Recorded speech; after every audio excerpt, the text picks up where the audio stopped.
আসসালামু আলাইকুম বন্ধুরা, কেমন আছো তোমরা? আশা করি খুব ভালো আছো। আরপা চাপিজের মায়ের রান্নাঘরে তোমাদের স্বাগত। আজ আমি তোমাদের জন্য নিয়ে এসেছি পাঁচমিশালি দেশি মাছের ঝোলের রেসিপি। এখানে দেখো কত রকমের মাছ আছে, ট্যাংরা, জিওল, মোরলা, বেলে মাছ, মানে অনেক রকমের দেশি মাছ এর মধ্যে আছে।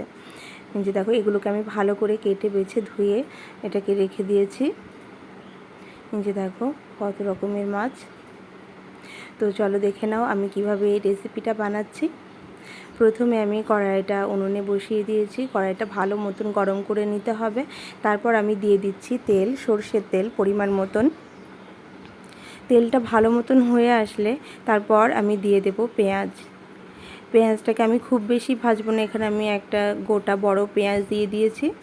তো হালকা একটু ব্রাউন হয়ে আসলেই এর মধ্যে আমি এক এক করে মশলাগুলো দিয়ে দেব। প্রথমে দিচ্ছি আদা রসুন বাটা, আদা আর পেঁয়াজ বাটা, আমি এখানে রসুন ইউজ করিনি। আর তারপর দিয়ে দিলাম হলুদ গুঁড়ো হাফ চা চামচ, দিলাম হাফ চা চামচ লঙ্কা গুঁড়ো। তোমরা চাইলে এটা কাঁচা লঙ্কা দিয়েও করতে পারো।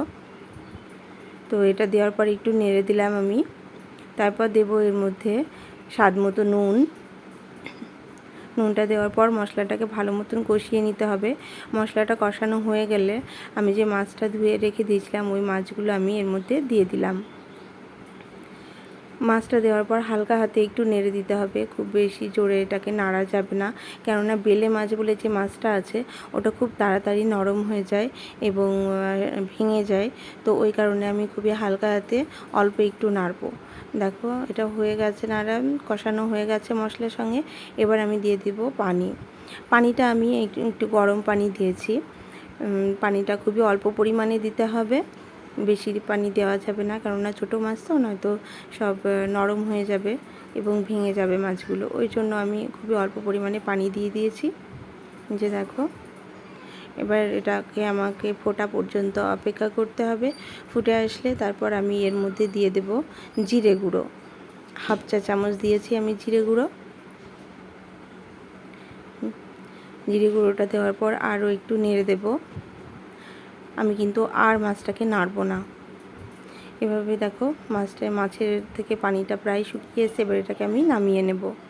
যে দেখো দেশি মাছের ঝোলের এই রেসিপি কেমন হয়েছে আমাকে অবশ্যই কমেন্ট বক্সে জানাবে। আর যারা আমার চ্যানেলটাকে সাবস্ক্রাইব করে দিয়েছো তাদেরকে অনেক অনেক ধন্যবাদ। যারা এখনও করোনি প্লিজ প্লিজ প্লিজ আমার চ্যানেলটাকে সাবস্ক্রাইব করে দিও।